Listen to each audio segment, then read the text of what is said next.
Warning: the following video contains explicit language which may be offensive to some viewers or inappropriate for children. The content within this video is intended for mature audiences only. Warning! This video is a candid exploration of the Dune universe using both Frank and Brian Herbert's novels.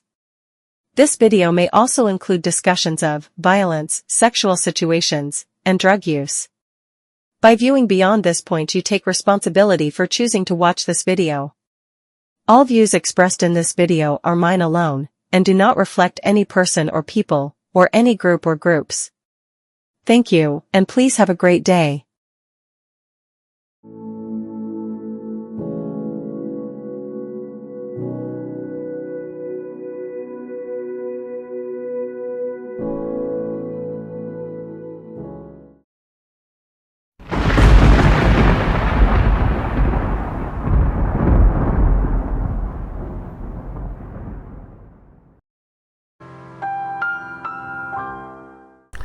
Hello and welcome to this video.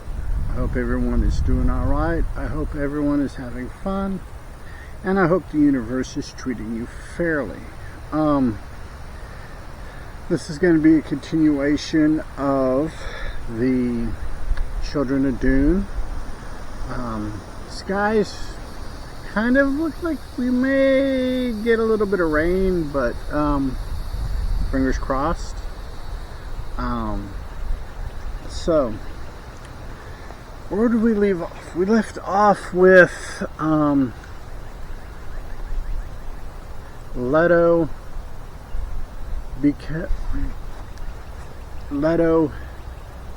going into the sand trout, and because of the amount of spice in his system from being held captive at Jakarutu, instead of just falling off because they can't get to his moisture in the skin, they adhere. And the line where in the first two books the spice must flow was the big line, and this one it is my skin is not my own, because the sand trout are adhering to his skin, giving him an exoskeleton, a kind of like a super armor, because we find out, and it's only like two lines maybe in the, I think it's Dune, where basically something short of like a 20 megaton nuke isn't going to hurt a sandworm, and now this is what he has adhering to his body. He has great speed. He can run hundreds of kilometers. The Bible, or not the Bible, all the measurements in Children of Dune are done in metric. I think he can like run about 200 kilometers a minute or something like that. He can, he can scratch some gravel.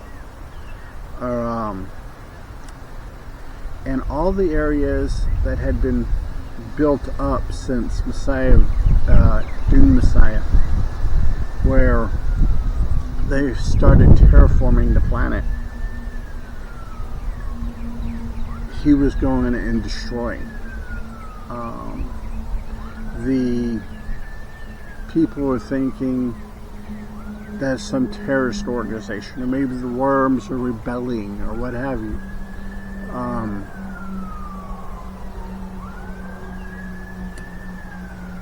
While all this is going on, Jessica is on Seleucus Secundus, and Irulan's younger sister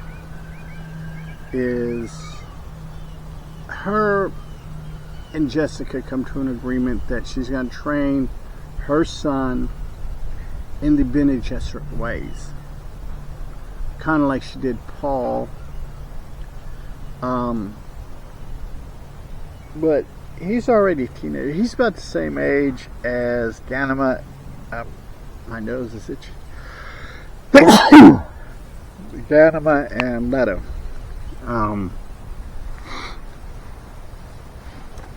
So she does this. This is a multi-year thing. Leto is off destroying things. Basically working with, sorry about the yawn and the sneeze and all that, so unknowingly furthering the preacher's agenda to basically undermine Aaliyah.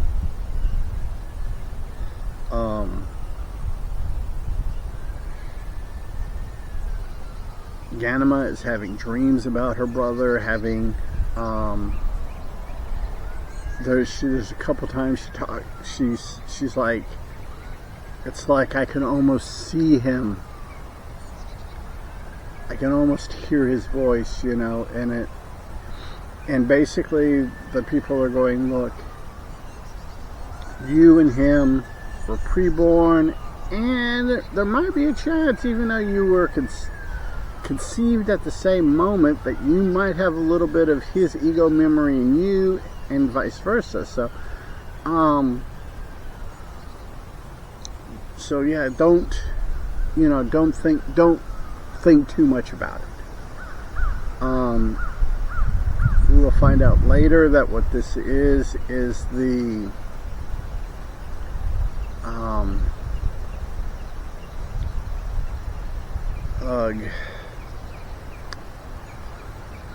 faults or the gaps in the self-hypnosis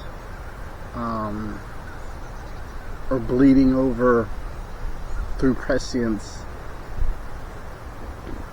into the brother. His Leto's prescience and his prescient abilities have grown. I mean, he's even far surpassed his father, Muad'Dib, Paul Atreides.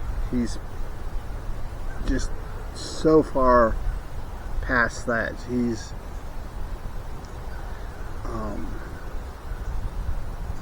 like I said, he's doing all this destruction, kind of being like the champion of the worms, I guess you'd call. He's able to basically call a worm whenever he wants. He can stop the worms. He can make the worms obey him.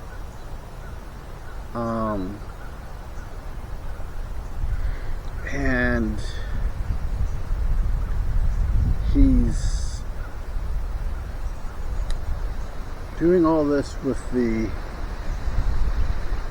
like I said, it's supporting the cause of the preacher. We get to a point in which Leto is fully aware that the preacher is his father. He basically, through prescience, knows where his father's at. Something I forgot to mention in the last video, so I'm mentioning in this video, is the preacher, or Paul, or Muad'Dib, has an assistant with him. This guy's been loyal, saved his, the whole nine. But he's one of the not so reputable people from Jacurutu. So Leto figures out where his father's at. His father and this not so reputable person are riding a worm. Leto goes, puts his path in front of the worm, stops the worm. The worm obeys Leto. And the helper, assistant guy that's with Paul is like, hey, look, there's some dude out there in the the worm's just kind of sitting here. And Paul's not stupid. Paul knows who it is. But Paul's going to play dumb. And basically, they find a place to meet. Paul tells his assistant, hey, go out here. We're going to have a kind of a little private powwow. Just chill. At this point, his little assistant guy produces a bomb, and it's going to blow all three of them to hell and back.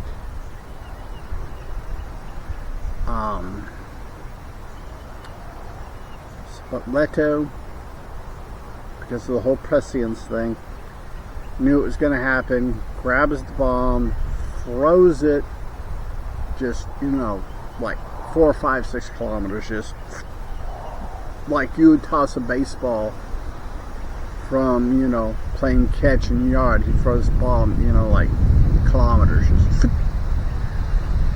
bomb goes off. The assistant's killed. Leto and Paul have a powwow. They basically are like, hey, look, this is what's going on. It's like, Dad, your sister is done, lost it. We need to do something about it. He's like, well, the only thing we can do is kill her. She's gone full abomination. And he's like, okay. So they devise a plan. And in devising this plan, they wound up reunited with Gurney. Gurney being fiercely loyal to Paul and House Atreides. Is like, okay, we'll do this. And right now you got the stirrings of the Civil War going on.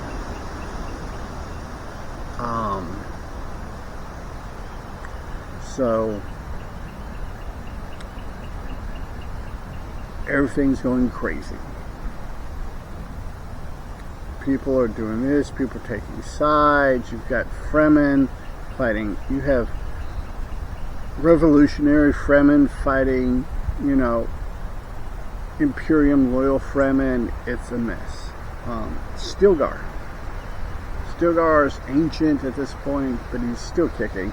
Still pretty much badass.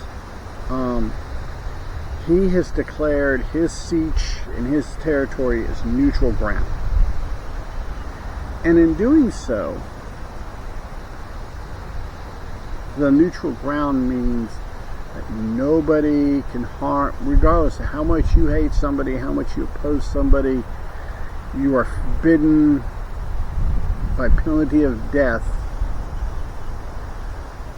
from harming them or hurting them, or even, basically anything above unkind words is out. Duncan, Idaho, the goal of Duncan, Idaho, who's trained as a Mantet, or bred to be a Mantet by the Talaxu, and it created his Gola, has figured out what's going on. He's figured out the Preacher, he's figured out Leto, he's figured this all out. But what he needs is Stilgar to join the revolutionaries, because he's figured out he's being cuckolded by his wife. He's figured out that she's an abomination, and for things to work out through just pure logic, just seeing where my chickens are at, needs Stilgar to choose. Stilgar he's loyal to the kids, he's loyal to, he's still doing the big Sweden thing. So what he does is Siege to Bar with the priest that Aaliyah's having sex with. To her knowledge, Duncan hasn't figured it out. I should say Gola Duncan hasn't figured it out.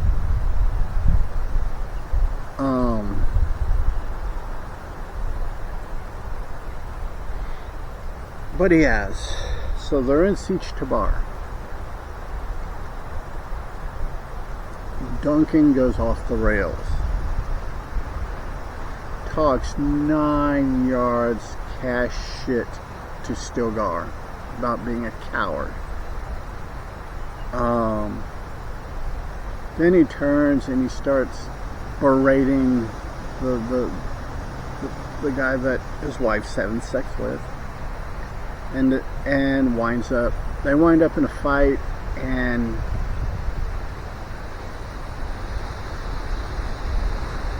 Duncan kills him. Graveyard dead. Just boom, graveyard dead.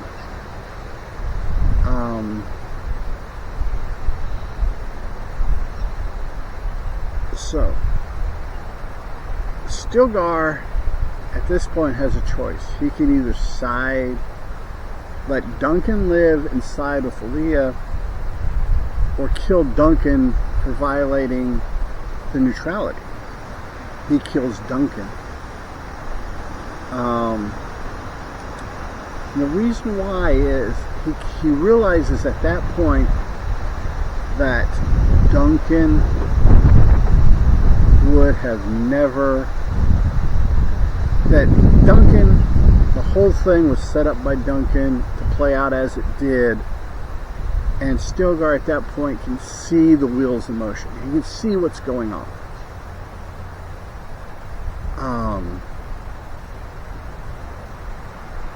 He kind of picks up on it. And at this point, Aaliyah is almost completely taken over by the ego memory of Vladimir Harkonnen, who, by the way, in the TV show, in this miniseries, is played by Ian McNeice, an English actor. A lot of Americans don't know who he is, but he very talented, was in HBO's Rome. That's where I got introduced to him. He's been in several other things as kind of a supporting character, but in England and Wales, Scotland, Ireland, Northern Ireland, all these places, he's a big deal. So, and he plays, I forget the name of the actor who played him in the Lynch movie, who played what Lynch wrote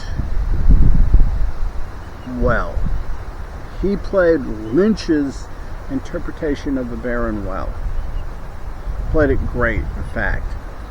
Ian McNeice in Dune, and the Children of Dune miniseries, in which they squish Messiah and children together. He plays probably the most book accurate that you can put on a screen without aggravating censors, without having censors and the MPAA ratings board lose their shit. Skarsgård in the Villeneuve movie plays damn good, but he plays Villeneuve's interpretation of the Baron. So Ian McNeice is probably the most book accurate interpretation of Baron Harkonnen. Skarsgård does a great job with how Villeneuve interpreted it. Same with, and I wish I could remember the actor's name right offhand who played it in the 84 Lynch movie, but he plays Lynch's interpretation of it. Just all three actors play that part perfectly for the script they got.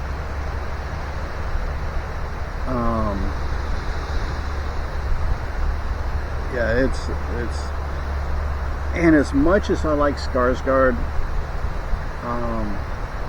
well, both Skarsgårds, both of the brothers, and the It movies that came out, and the other stuff. Skarsgård played Luthen Rael in Andor, and it's just, both the Skarsgård brothers are awesome actors. But as far as book accuracy, Ian McNeice has got it. Now that I've been on that tangent for y'all,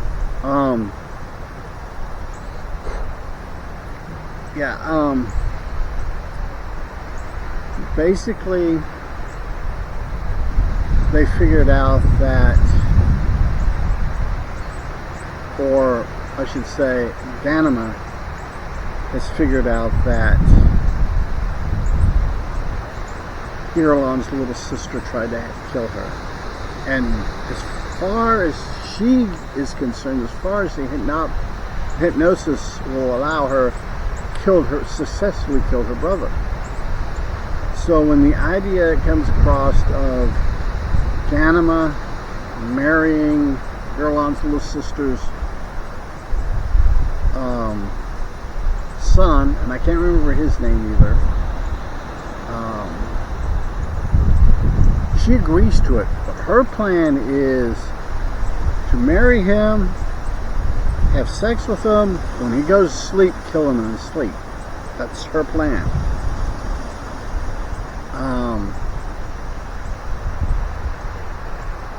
They arrive back on Jessica, Irulan's little sister, and the heir to House Carino arrive back on Arrakis.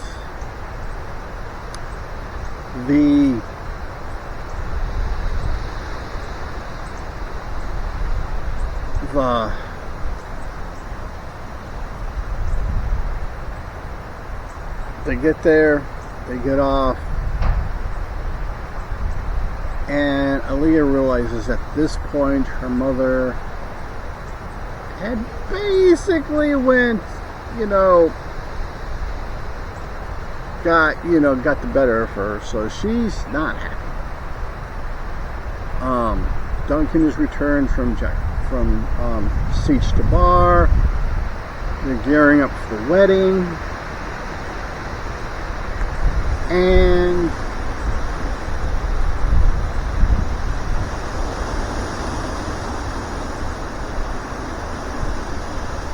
the preacher shows up. He shows up and he's preaching. He's talking a bunch of stuff about how Elias perverted it, how Muad'Dib let power go to his head. Alia is disguised as commoner. Unfortunately, Paul knows his sister, pulls her out of the crowd, and makes, basically shames her. Then we get to the wedding. The wedding is set to go down.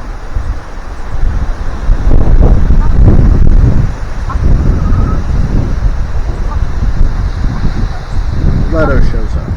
Leto's like, oh yeah, by the way, I'm not dead, kids. Which, him showing up, Ganima sees her. When she sees him, it breaks the hypnosis, and she remembers that it was the whole plan and everything. So they do that. So, and basically Alia loses it, and in a moment of clarity where Alia is fully Alia, she realizes what's happened to her, and she kills herself. She understands that to free herself from the abomination, she has to die, so she kills herself. the marriage is called, the wedding's called off. Now, this is where it gets kind of weird, which is kind of setting you up for the next 3 books, which get real weird real fast. They're good books, good stories. Ganima marries Leto symbolic. It's a symbolic marriage. She has the heir to House Carino is basically her lover. Her children are produced by him. Even at this early stage, the bonding with the Sound Trout has rendered Leto sterile. So there's no hate, there's no brother sister sex going on. It's completely symbolic. All of her children are from the heir to House Carino, and Leto starts implementing the Golden Path, which I'm going to spoil a little bit of Garden for Dune because it's going to be a while before we get back into this. Is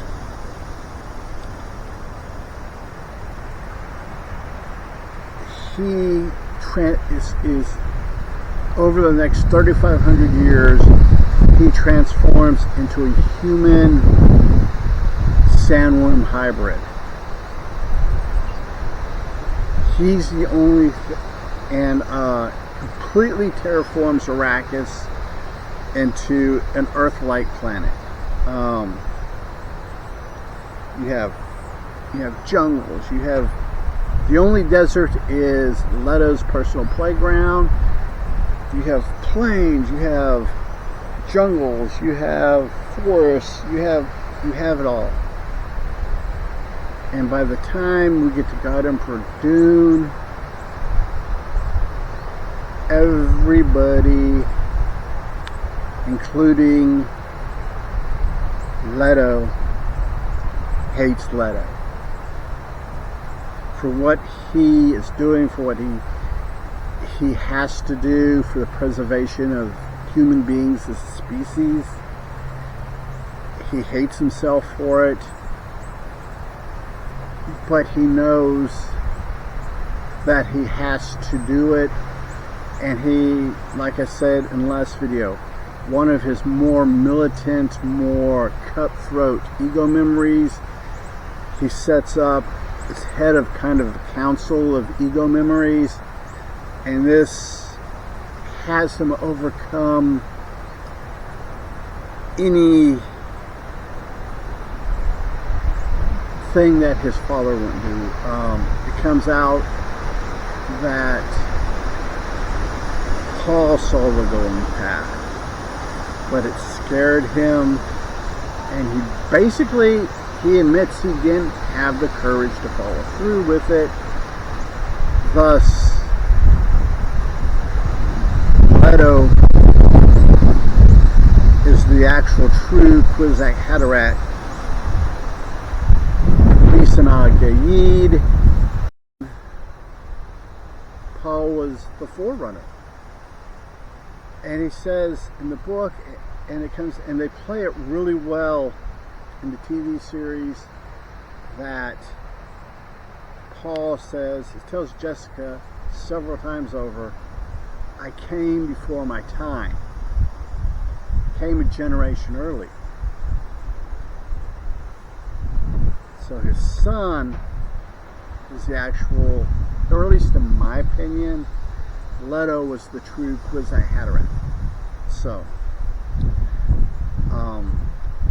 like I said in the previous video, after we finish out God Emperor Dune, or not God, Children of Dune, we'll take a break, do some other types of videos. Then, after probably 2 or 3, maybe 4 other videos, we'll jump back into Dune, like I said, to give you a rest, give me a rest, give me a chance to brush up on the people I need to know the details for the video, for God Emperor Dune, Heretics of Dune, and Chapter House Dune. This is where Frank Herbert's, like I said, it gets weird, but it gets weird in a good way, weird in a philosophical way. So there's that. I'm going to go ahead and let everyone go, and as always, be a good human, be good to other humans.